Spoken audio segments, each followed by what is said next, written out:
नमस्कार साथियों, मैं उमेश कुमार आप सभी का हमारे इस द्रोणा पीसीएस के यूट्यूब प्लेटफॉर्म पर स्वागत करता हूं। आशा करता हूं आप सब ठीक होंगे, अच्छी तरह से तैयारी कर रहे होंगे। राजस्थान की इस भौगोलिक यात्रा का आनंद उठा रहे हैं। तो हम पढ़ रहे थे राजस्थान का भूगोल। राजस्थान का भूगोल हम अच्छी तरह से पढ़ना प्रारंभ कर चुके थे, जिसमें हमने अब तक की चर्चा में देखा राजस्थान का स्थिति विस्तार, राजस्थान का नामकरण कैसे हुआ, राजस्थान का एकीकरण कैसे हुआ। उसके बाद हमने देखा राजस्थान के भौगोलिक प्रदेश, राजस्थान के नए जिले, नए संभाग कौन से हैं। राजस्थान में हमने मरुस्थल को देखा, पर्वतों को देखा, पठारों को देखा, मैदानी भागों को देखा, नदियां देखी, झीलें देखी। उसके बाद हमने राजस्थान के खनिजों को देखा, राजस्थान की जलवायु को हमने देखा। फिर हमने बात की थी राजस्थान के प्रमुख उद्योगों के बारे में, तो राजस्थान के उद्योगों को भी हमने अच्छी तरह से कवर किया। फिर हम बात कर रहे थे राजस्थान की मृदाओं के बारे में। हमारा जो नया टॉपिक जो हमने शुरू किया था, राजस्थान की प्रमुख मृदाएं। तो राजस्थान की मृदाएं हमने पढ़ना प्रारंभ किया था, जिसमें हमने देखा मृदाओं को कितने भागों में बांटा गया है, मृदाओं का निर्माण कैसे होता है, कौन कौन सी मृदाएं किस प्रकार से बनी है, वो सब हमने देखा। आज उसी चर्चा को आगे बढ़ाते हुए हम कुछ वैज्ञानिक नाम के बारे में चर्चा करेंगे। जो मृदाओं को गुणों के आधार पर उनके नामों में बांटा गया है, जो वैज्ञानिक वर्गीकरण जो किया गया है, उनके बारे में देखने। तो देखते हैं मृदाओं का वैज्ञानिक वर्गीकरण। राजस्थान की मृदाएं।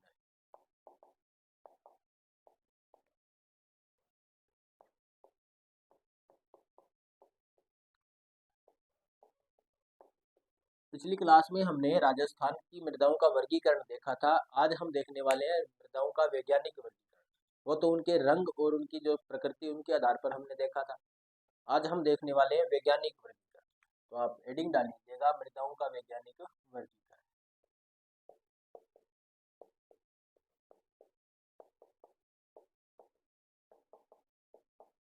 मृदाओं का वैज्ञानिक वर्गीकरण।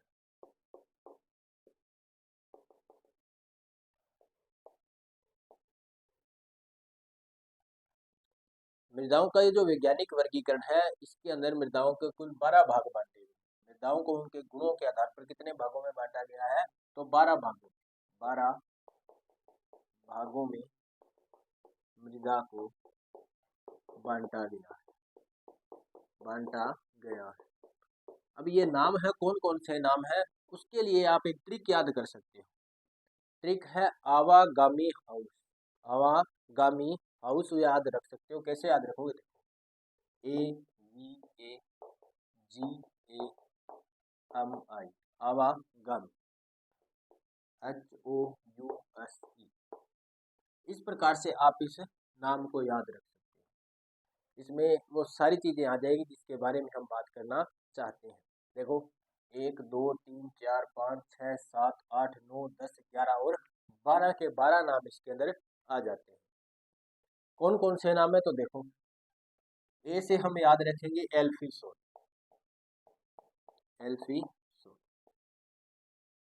फिर हम वी से याद रखेंगे वर्टिसोल।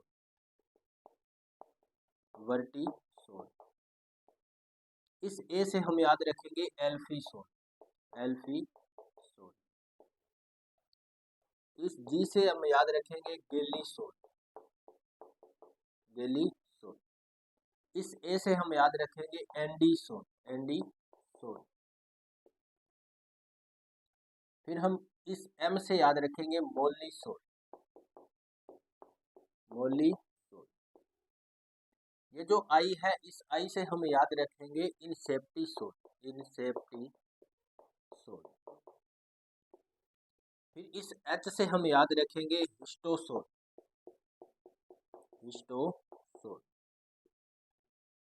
फिर हम इस ओ से याद रखेंगे ऑक्सीसोल।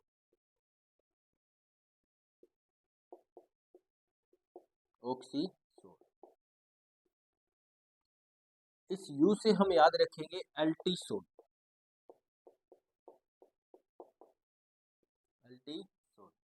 इस एस से हम याद रखेंगे स्पेडोसोल।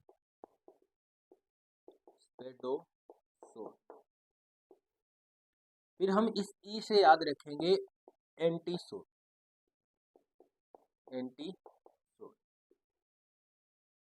तो देखो, ये 12 नाम है 12 प्रकार की ये मृदाएं हैं, गुणों के आधार पर इनको बांटा गया है। हम ये देख रहे हैं पूरे ग्लोबली, पूरे वर्ल्ड के अंदर जिस प्रकार से मृदाओं को बांटा गया है, विश्व के आधार पर देख रहे हैं, विश्व में कुल 12 भागों में मृदाओं को बांटा गया है। अलग अलग भौतिक प्रदेशों की अलग अलग मृदाएं होती है। इन सभी के बारे में कुछ विशेषताएं हम देखेंगे। और राजस्थान में कितने भागों में बांटा गया है, राजस्थान की मृदाएं जो है उनको कितने भागों में हम देख सकते हैं, या इनमें से कैसे कौन कौन से भाग हैं जो राजस्थान में मृदाओं के पाए जाते हैं, उनके बारे में हम अभी चर्चा करेंगे। तो कुल 12 नाम है। देखो, आवागामी हाउस, ये आपको ट्रिक याद रखनी पड़ेगी। यदि ये ट्रिक याद रख लोगे तो आप इन सभी के नामों को अच्छी तरह से याद कर पाओगे, वरना ये नाम आपको याद करने मुश्किल हो जाए। ट्रिक याद होगी तो नाम भी याद हो जाएंगे। जैसे ए से लिखा एल्फीसोल, वी से लिखा वर्टिसोल, ए से लिखा एल्फीसोल, एल्फीसोल, एरिडीसोल, एल्फीसोल 2 बार हो गया, एरिडीसोल, एरिडीसोल।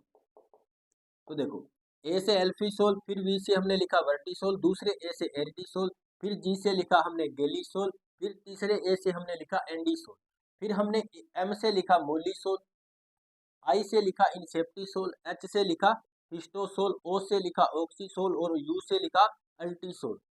फिर हमने एस से स्पेडोसोल और ई से लिखा एंटीसोल।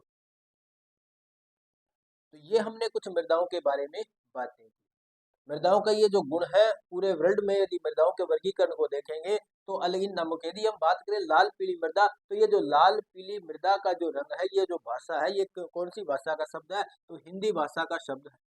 तो हिंदी भाषा में हम इसे कह सकते हैं लाल पीली मृदा। यदि हम कहीं दूसरे देश में जाएंगे, वहां पर ये भाषा नहीं चलती, वो नहीं समझ पाएंगे कि लाल पीली मृदा कौन सी होती है। यदि हम इनमें से किसी एक मृदा का नाम ले लें, यदि हम बात करें कि लाल और पीली मृदा के बारे में, तो यदि हम बात करेंगे इस इंसेप्टिसोल के बारे में, तो हम पता कर पाएंगे कि ठीक है, ये कैसी मृदा है, प्रारंभिक मृदा है। एंटीसोल के बारे में बात करेंगे तो वो समझ जाएंगे कि किसी नवीन मृदा के बारे में बात कर रहे हैं। इसी प्रकार से यदि हम एल्फीसोल के बारे में बात करेंगे तो वो समझ जाएंगे कि ये बातें करने वाले हैं शुष्क जलवायु क्षेत्रों में पाई जाने वाली मृदाओं के बारे में। एरिडीसोल के बारे में, एल्फीसोल यानी कि हम बात कर रहे हैं वहाँ की वो जलोढ़ मृदा है उनके बारे में। वर्टिसोल से समझ जाएंगे कि वो काली मृदा के बारे में बात कर रहे हैं। हिस्टोसोल से पूछ जाएंगे कि वो पुरानी जलोढ़ मिट्टी है, कोई कार्बनिक मृदा है, कार्बन उसमें पाया जाता है। ऑक्सीसोल के बारे में समझ जाएंगे कि ये लेटेराइट मृदा के बारे में बात कर रहे हैं, जलोढ़ मृदा वाले जिसमें ऑक्सीजन पाई जाती है, उसके बारे में बात कर रहे हैं। तो ऐसी कुछ ये बातें समझ जाएंगे। यदि हम दूसरे देश में जाते हैं, इन शब्दों के बारे में बात करें तो देख लेते हैं इन शब्दों की क्या क्या विशेषता है, किस प्रकार के ये शब्द हैं, हम इनको देख लेते हैं। थोड़ी बहुत इनकी विशेषता देखेंगे, फिर हम बात करेंगे अपने मुख्य टॉपिक के बारे में कि राजस्थान के अंदर मृदा देखनी हमने, तो राजस्थान में इनमें कौन कौन सी पाई जाती है वो भी देख लेंगे। ये नाम लिख लिए होंगे, इनका स्क्रीनशॉट आप ले सकते हो। बढ़ते हैं यार, इन सभी के बारे में थोड़ी थोड़ी डिटेल देख लेते हैं, क्या इनके नाम किस प्रकार से है, क्या इनकी विशेषता, क्या थोड़ी बहुत विशेषता इनकी देख लेते हैं। तो इसका स्क्रीनशॉट आप ले लीजिएगा। बढ़ते हैं यार,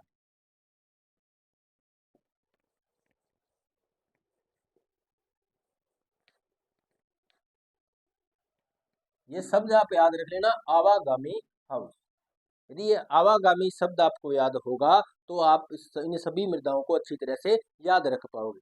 कौन सा शब्द था, तो दोबारा लिख लेते हैं, A V A G A M I H O U S और इसमें 12 मृदाओं के नाम आ जाएंगे। 1 2 3 4 5 6 7 8 9 10 11 और 12। इन 12 मृदाओं के नाम इसके अंदर शामिल है। एक एक मृदा के बारे में देख लेते हैं। कुल कितनी मृदाएं देखनी है, तो 12 मृदाएं देखनी। अब इनके अलग अलग नाम हम बातें कर लेते हैं। तो पहले ए से हमने लिखा एल्फीसोल, एल्फीसोल।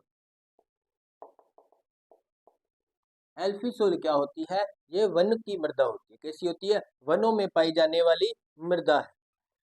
ये जो मृदा है ये कैसी होती है, इसका गुण होता है अम्लीय। अम्लीय मृदा है वह जंगल की मृदा, जंगल की मृदा भी हम इसे कह सकते हैं। अम्लीय मृदा जंगल की मृदा है। ए से हमने लिखा एल्फीसोल। फिर बात करते हैं वी से। वी से हम लिख सकते हैं वर्टिसोल, वर्टिसोल। और ये जो वर्टिसोल है ये गहरे काले रंग की मृदा होती है। कैसी होती है, गहरे काले रंग की मृदा। रंग की मृदा। काली मृदा के बारे में बात करें उसको क्या कहेंगे, वर्टिसोल कहेंगे। फिर बात आती है ए से एरिडीसोल। एरिडीसोल, एरिड क्षेत्र के बारे में आपने पढ़ा होगा, यानी कि शुष्क जो क्षेत्र होता है एरिडसोल, एरिड जोन कहलाता है। और उसी में जो मृदा पाई जाती है, जैसे राजस्थान का जो पश्चिमी शुष्क मरुस्थल है उसके अंदर जो मृदा पाई जाती है वो कैसी होगी, एरिडीसोल होगी। तो हम कह सकते हैं शुष्क मृदा, शुष्क जलवायु की मृदा, शुष्क जलवायु की मृदा कौन है, एरिडीसोल। फिर बात करते हैं जी से, एरिडीसोल। फिर बात करते हैं जी से, जी का नाम हमने लिखा गेलीसोल। गेलीसोल ये ऐसी मृदा है जिसके अंदर एक परत पाई जाती है। वहां से क्वेश्चन पूछ लिया जाता है कि परमोफ्रास्ट परत कौन सी मृदा में पाई जाती है, कौन सी परत, परमोफ्रास्ट परत। इस मृदा में परमोफ्रास्ट परत पाई जाती है। तो परमोफ्रास्ट परत कौन सी मृदा में पाई जाती है, गेलीसोल मृदा में पाई जाती है। फिर आती है हमारी ए से एंडीसोल, ए से एंडीसोल। अब ये जो एंडीसोल है ये ज्वालामुखी द्वारा निर्मित मृदाएं, कैसी मृदा है, ज्वालामुखी द्वारा निर्मित मृदा है, या ज्वालामुखी की चट्टानों से निर्मित मृदा है। तो ज्वालामुखी निर्मित चट्टानों की मृदा, चट्टानों की मृदा कौन है, तो एंडीसोल। फिर आती है हमारी एम से मोलीसोल, मोलीसोल। मोलीसोल जो मृदा है नम क्षेत्र वाली मृदा है, नम या घास भूमि क्षेत्रों वाली क्या है, मृदा है। तो इसको लिखेंगे नम व घास भूमियों वाली मृदा, घास भूमियों वाली मृदा कौन सी मृदा, मोलीसोल। फिर आती है हमारी आई से इनसेप्टिसोल मृदा, इनसेप्टिसोल मृदा। ये जो प्रारंभिक जो मृदाएं होती है, मृदा निर्माण की जो घटना में जो प्रारंभिक मृदा कहलाती है वो इनसेप्टिसोल कहलाती है। तो लिखेंगे प्रारंभिक मृदा, प्रारंभिक मृदा क्या कहलाती है, इनसेप्टिसोल कहलाती है। तो ये हमने इन एस में एल्फिसोल अम्लीय व जंगल की मृदा है, वी वर्टिसोल गहरे काले रंग की मृदा। जो ये काले रंग की मृदा है इसमें एक खनिज पाया जाता है montmorillonite, montmorillonite, montmorillonite खनिज पाया जाता है किस मृदा में, तो वर्टिसोल मृदा में मोंट मोरिलो नाइट खनिज पाया जाता है, वर्टिसोल में। फिर बात करी एरिडीसोल के बारे में, शुष्क जलवायु की मृदा है। गेलीसोल के बारे में बात की, उसमें परमोफ्रास्ट परत पाई जाती है। एंडीसोल के बारे में बात की, ज्वालामुखी निर्मित जो चट्टाने हैं उनसे मृदा निर्मित हुई है। फिर मोलीसोल के बारे में जो नम भूमियां जो होती है, जो वेटलैंड जो क्षेत्र है, घास भूमियों वाला जो क्षेत्र है, वहां पे ये मृदा पाई जाती है, कौन सी, मोलीसोल। फिर बात करी इनसेप्टिसोल के बारे में, मृदा निर्माण की प्रारंभिक अवस्था की जो मृदा होती है उसे हम कहते हैं प्रारंभिक मृदाएं। तो इसका स्क्रीनशॉट आप ले लो, उसके बाद हम जो बच गए उनके बारे में देख लेते हैं।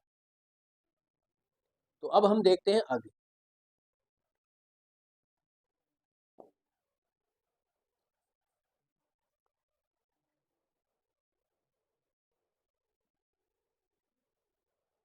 अब जो बच गई देखो कौन कौन सी, एक बच गई हमारी एच से हिस्टोसोल में, हिस्टोसोल मृदा।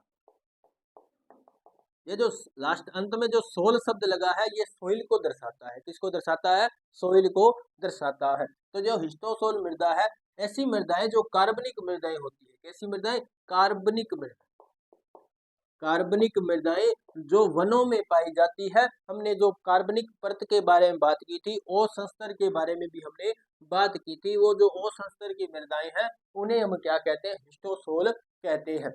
फिर बात आती है इसके बाद में कौन सा, ऑक्सीसोल।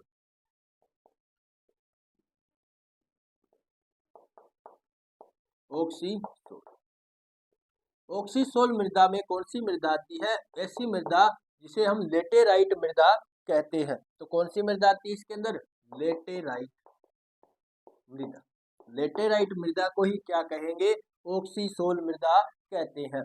फिर आता है यू, लूज से क्या नाम लिया था हमने? अल्टीसोल, अल्टीसोल मृदा। अल्टीसोल मृदा ऐसी मृदा होती है जिसके अंदर क्षार संतृप्तता होती है, मतलब ऐसी मृदा जिसमें क्षारीय तत्व पाए जाते हो, किसका गुण कैसा हो? क्षारीय मृदा हो। तो क्षारीय, क्षार संतृप्तता वाली, संतृप्तता व देखो ये क्षार संतृप्त है, मतलब क्या है? इसके अंदर क्षार की मात्रा ज्यादा है, यानी इसका गुण कैसा होगा? क्षारीय प्रकृति की मृदा है। तो आप इसको ऐसे लिख सकते हो, क्षारीय प्रकृति, क्षारीय प्रकृति की मृदा। और इस मृदा में पोषक तत्वों की कमी होती है, पोषक तत्वों की कमी कौन सी मृदा में होती है? अल्टीसोल मृदा में होती है। उसके बाद आता है हमारा एस। एस से क्या लिखेंगे? स्पेडोसोल, स्पेडोसोल, स्पेडोसोल मृदा। इस मृदा की विशेषता ये है कि इसका जो रंग होता है वो लकड़ी की राख के समान होता है। तो इसका रंग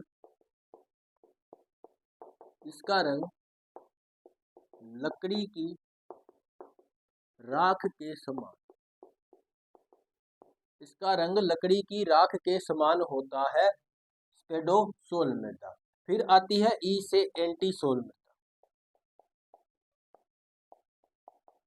एंटीसोल मृदा, एंटीसोल मृदा नवीन जलोढ़ मृदा है। कैसी है? नवीन जलोढ़ मृदा, जिसे हम क्या कहेंगे? एंटीसोल कहेंगे। एक एंटीसोल है, एक हमने ए से लिखा था एंडीसोल, एंडीसोल, दोनों में कंफ्यूज मत हो जाना। एंटीसोल तो नवीन मृदा है और एंडीसोल जो है वो हम कह सकते हैं कि ज्वालामुखी निर्मित चट्टानों से, ज्वालामुखी निर्मित चट्टानों से, चट्टानों की मृदा है, ऐसे कह सकते हैं इसको। तो ज्वालामुखी निर्मित चट्टानों की जो मृदा है वो तो एंडीसोल कहलाएगी। क्या कहलाएगी? एंडीसोल। और एंटीसोल मृदा आप देख सकते हो नवीन जलोढ़ मृदा। अब इनको रटने के लिए एक छोटी सी ट्रिक बना रखी है, यदि आप याद रखना चाहो तो रख लेना, याद जल्दी हो जाएगी। जो ट्रिक है वो क्या है? अब देखो हिस्टोसोल मृदा क्या है? हिस्टोसोल मृदा मतलब इसमें क्या आ रहा? हिस्टो आ रहा, मतलब हम पढ़ते हैं हिस्ट्री, हिस्ट्री पढ़ते होंगे आप। अब ये हिस्ट्री है। अब बात करें इतिहास की, इतिहास को जानने का, इतिहास की समयावधि को जानने का सबसे प्रमुख जो तरीका होता है वो होता है कार्बन पद्धति, कार्बन डेंटिंग। कार्बन डेंटिंग जो है वो इतिहास की जो समय तिथि जब हम बात करते हैं कि इतने ईसा पूर्व पहले, इतने ईसा पूर्व पहले, यदि वो बातें हम करते हैं, किसके आधार पर करते हैं? कार्बन डेंटिंग के आधार पर करते हैं। तो आप इसको ऐसे रिलेट कर सकते हो कि हिस्टोसोल मतलब हिस्ट्री और कार्बन डेंटिंग मतलब कार्बनिक। तो हिस्टोसोल मृदा को कार्बनिक मृदा के रूप में आप याद रख सकते हो कि कार्बनिक मृदा कैसी मृदा होगी? हिस्टोसोल मृदा होगी। फिर बात करते हैं ऑक्सीसोल को कैसे याद रखें। तो देखो जीने के लिए, जिंदगी यदि जीनी है तो जिंदा रहना है, जिंदे रहने के लिए हमें ऑक्सीजन लेते रहना आवश्यक है। तो आप समझ गए होंगे, ऑक्सीजन लेते रहो, ऑक्सीजन लेटेराइट, ऑक्सीसोल लेटेराइट, ऑक्सीजन लेते रहो, ऑक्सीसोल लेटेराइट, ऑक्सीजन लेते रहो, ऐसे याद रख सकते हो। फिर देखो अल्टीसोल, ये फनी सी ट्रिक है लेकिन याद रखने में आसान होगी। अल्टीसोल मृदा और इधर क्या है? क्षारीय, ऐसे याद रखो। अल्टी से आप याद रख सकते हो वमन को, वमन, हिंदी में वमन अपने बात करते हैं उल्टी की, उल्टी होती है, उल्टी जो आती है तो वो कैसी होती है? क्या वो उसका जो गुण होता है कैसा होता है? थोड़ी सी वो खारी होती है ना, खारी या कड़वी होती है। तो आप उससे याद रख सकते हो अल्टी से कैसी? क्षारीय मृदा। अल्टीसोल मतलब क्षारीय मृदा, क्योंकि उल्टी कैसी होती है? कड़वी होती है, खारी होती है। तो अल्टीसोल मतलब क्या होगी? क्षारीय मृदा। फिर देखो स्पेडोसोल, इसको कैसे याद रखें? इसमें तो ऐसा कोई गुण नहीं है, क्यों नहीं है? लकड़ी तो आ गई ना इसके अंदर, लकड़ी की राख। देसी भाषा में समझानी तो यहाँ पर बोल जा कि वो पेडो है, क्या है? पेडो, पेडो तो समझो लकड़ी को ऊपर बात करा जो लकड़ी को केवल पेडो है। तो लकड़ी को पेडो है, लकड़ी की राख रिलेट करनो है। फनी सी ट्रिक है, याद रखने खातर अपन तो पढ़नो पड़ेगा। स्पेडोसोल लकड़ी की राख। पेडो पेडो किन का, लकड़ी को पेडो है, तो स्पेडोसोल से आप लकड़ी की राख याद रख सकते हो। अब देखो एक और ट्रिक, एंटीसोल। अब इसको कैसे याद रखें, नवीन मृदा, नवीन जलोढ़ मृदा, एंटीसोल। इसको आप एक पंजाबी गाने के माध्यम से याद रख सकते हो कि मुंडियां दा एंटी नी ग्रुप फिरदा, मुंडियां दा एंटी नी ग्रुप फिरदा। क्या लिखोगे, मुंडियां दा एंटी नी ग्रुप फिरदा। पंजाबी गाना है, यदि आप सर्च करो मिल जाएगा, क्या आप आपको मिल ही जाएगा ना ऐसा। तो मुंडिया दा एंटी नी ग्रुप फिरदा, देखो याद रखो मुंडिया यानी ये क्या है, नवीन जनरेशन है, नई जनरेशन है।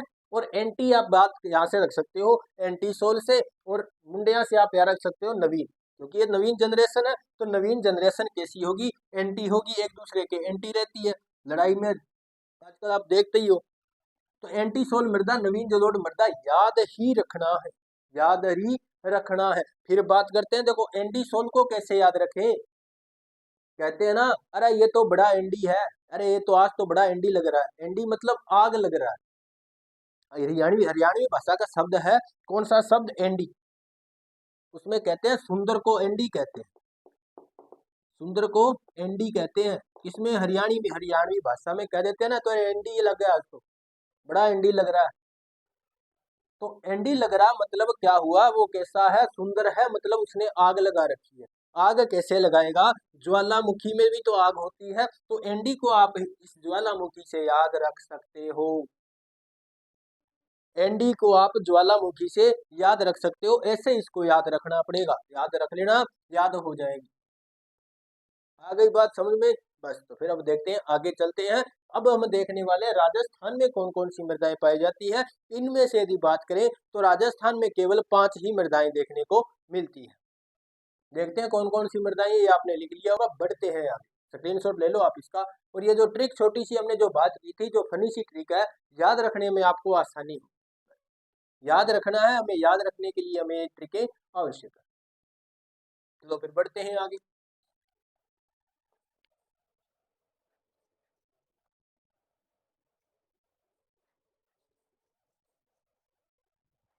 अब देखो राजस्थान में कौन कौन सी मृदाएं हैं वो देख लेते हैं, और उसी के साथ हमारा ये मृदाओं का टॉपिक आज पूरा हो जाएगा।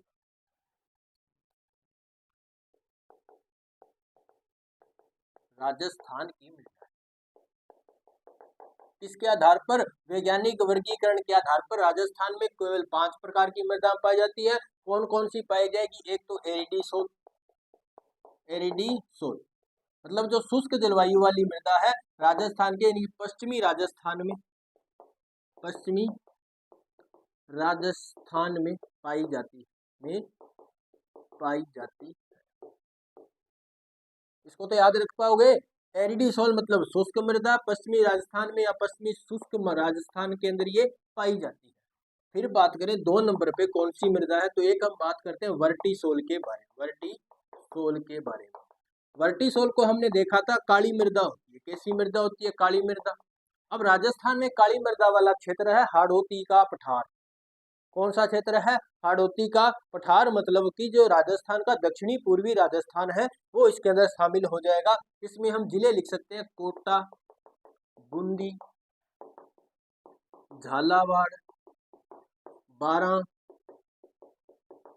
उदयपुर का कुछ हिस्सा, भीलवाड़ा का कुछ हिस्सा, डूंगरपुर और बांसवाड़ा का कुछ हिस्सा, डूंगरपुर व बांसवाड़ा का कुछ हिस्सा काली मृदा होती है। कोटा, बूंदी, झालावाड़, बारां, उदयपुर, भीलवाड़ा, डूंगरपुर और बांसवाड़ा का कुछ हिस्सा इसके अंदर हम शामिल कर सकते हैं, समझ गए होंगे।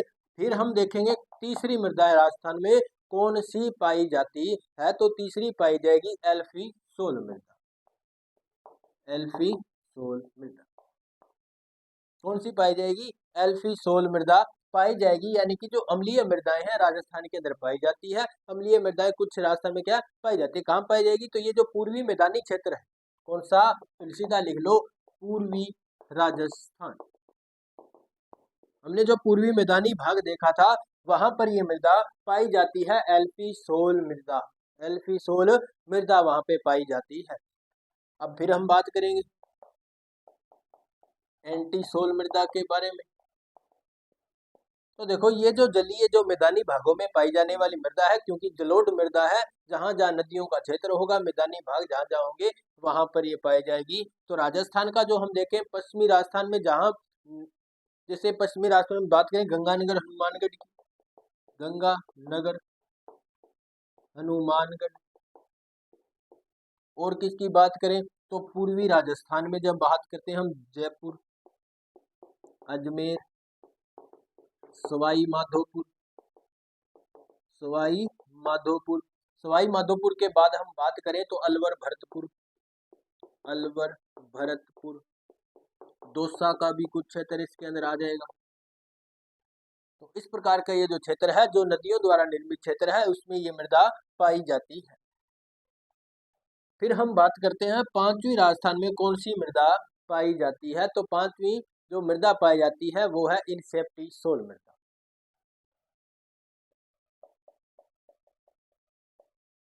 इनसेप्टिसोल, एरिडीसोल, वर्टिसोल, एल्फीसोल, एंटीसोल और इनसेप्टिसोल, ये मृदाएं राजस्थान के अंदर देखने को मिलती है।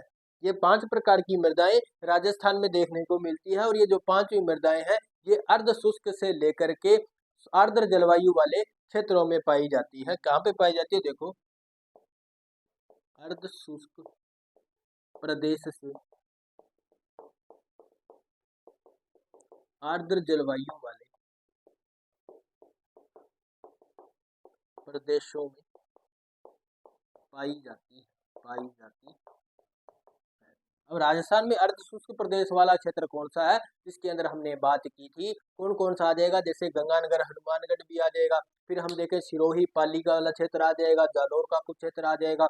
और हम बात करें उधर तो सीकर झुंझुनू का क्षेत्र आ जाएगा। फिर बात करें जो हम राजसमंद की बात करें, उदयपुर, राजसमंद, अजमेर, जयपुर वाला क्षेत्र है, इसके अंदर आ जाएगा। तो आप देख सकते हो अर्ध शुष्क जलवायु प्रदेश में कौन कौन से जिले शामिल थे, आपको पता होगा। आर्द्र जलवायु में कौन कौन से थे, देखो इनके नाम लिख लेते हैं।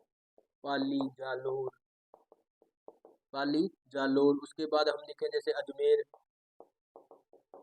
जयपुर, सवाई माधोपुर,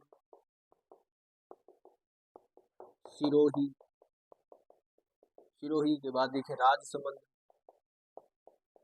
राजसमंद, उदयपुर का कुछ हिस्सा, भरतपुर, अलवर, इन क्षेत्रों में ये मृदा पाई जाती। तो इस प्रकार से हम आज इन मृदाओं के बारे में चर्चा हमने की। तो ये तो हमारा मृदाओं का जो वर्गीकरण था वो यहाँ पे पूरा होता है। किस प्रकार की मृदाएं होती है, कितने प्रकार, कितने भागों में बांटा जा सकता है, वैज्ञानिक वर्गीकरण कैसा था, और हमने जो पहले जो वर्गीकरण देखा वो किस प्रकार के था, वो भी हमने देख। तो इसका स्क्रीनशॉट आप ले सकते हो। बढ़ते हैं आगे, देखते हैं मृदाओं के बारे में और कौन कौन से फैक्ट पूछे जाते हैं।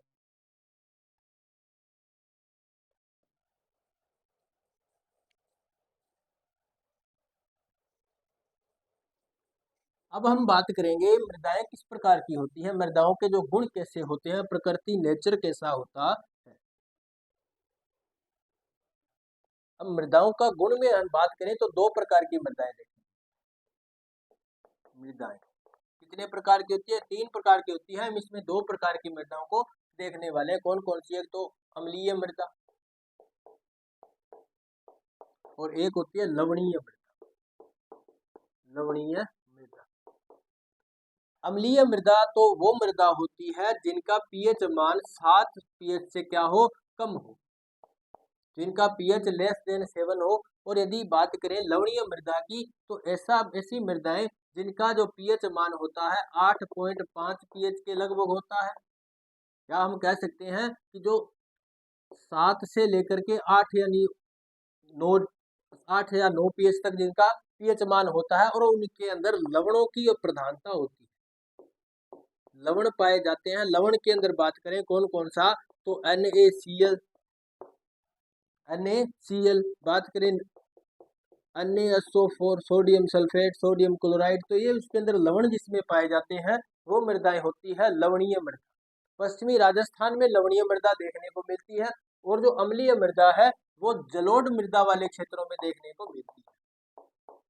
जलोढ़ मृदा वाले क्षेत्रों में देखने को मिलती है अम्लीय मृदा, क्योंकि इससे क्या होता है, जलोढ़ मृदा वाले क्षेत्रों में क्या होता है, ये जो जैसे सिंचाई यहाँ पे होती है, क्योंकि सिंचित क्षेत्र है, नदियों द्वारा सिंचित हो चाहे नहरों द्वारा सिंचित हो, जहाँ पे सिंचाई सिंचित क्षेत्र होगा वहां पे क्या होगा, जो ये लवण है वो पानी के साथ घुल कर क्या हो जाएंगे, धरातल में चले जाएंगे, भूगर्भ में चले जाएंगे, और ऊपर यहाँ पे क्या बच जाएगा, तो यहाँ पे अम्ल बच जाएगा।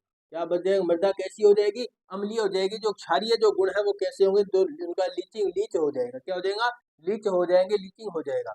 तो ये बच गया। अब यहाँ पे ऊपर क्या इकट्ठे होंगे, अम्लीय अम्लीय गुण, जो गुण है वो यहाँ पे ऊपर इकट्ठे हो जाएंगे, जो अम्ल जिनमें पाया जाता हो। जैसे हम बात करें कैल्शियम की, तो यहाँ पे इकट्ठा हो जाएगा। इस प्रकार के जो अम्ल है वो यहाँ पे इकट्ठे हो जाएंगे। जैसे एल्यूमिनियम है, तो ऐसे जो तत्व है वो यहाँ पे इकट्ठे हो जाएंगे। इससे क्या होगा, ये मृदा कैसी बन जाएगी, अम्लीय मर जाएगी। तो जलोढ़ मृदा वाले क्षेत्रों में कैसी मृदा पाई जाती है, अम्लीय मृदा पाई जाती है। और जो धान की खेती है, मुख्यतः धान की खेती की जाती है अम्लीय मृदा। धान की खेती मुख्यतः अम्लीय मृदा में की जाती है। और लवणीय मृदा में देखो ज्यादा कोई खेती नहीं की जा सकती। क्षारीय मृदाओं में खेती की जा सकती है, लेकिन वो भी ज्यादा नहीं, कुछ फसलों की खेती इसमें की जा सकती है। तो ये लवणीय मृदा होती है। अब बात करते हैं इनको सुधार कैसे सकते हैं। अब लवणीय मृदा जो होती है वो बनती है शुष्क क्षेत्रों में, शुष्क प्रदेशों में। कैसी मृदा बनती है, लवणीय मृदा बनती है। अब इनको सुधारना कैसे है, देखो, क्योंकि जो लवणीय मृदा है उसके अंदर खेती करना या कृषि करना संभव नहीं है। अब देखो, इनको सुधारने के लिए हम क्या करेंगे, ये जो लवणीय मृदा है इसके अंदर हम जिप्सम का प्रयोग करते हैं। जिप्सम का प्रयोग करते हैं किसमें, तो लवणीय मृदाओं को सुधारने में। लवणीय मृदाओं के सुधार हेतु तो जिप्सम का प्रयोग करते हैं। जिप्सम का प्रयोग लवणीय मृदा को सुधारने हेतु। फिर बात करें कि यदि हम ज्यादा अम्लीय मृदा होगी, उसमें और कोई फसल नहीं बो सकते, केवल धान की खेती ही कर सकते हैं। तो यदि उसमें और फसल कोई बोना चाहे, तो इस मृदा को हम उदासीन करना चाहें तो क्या करना पड़ेगा, तो इसके अंदर चूना डालना पड़ेगा। चूना क्यों डालना पड़ेगा, चूना इसलिए डालना पड़ेगा क्योंकि अम्लीय मृदा को सुधारना है। अम्लीय मृदा को सुधारने हेतु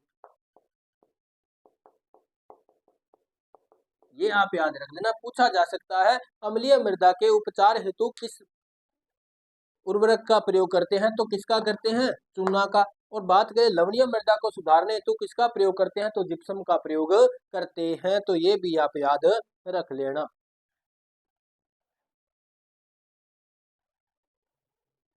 तो इसी प्रकार से हमारा जो मृदाओं का जो टॉपिक है वो पूरा होता है।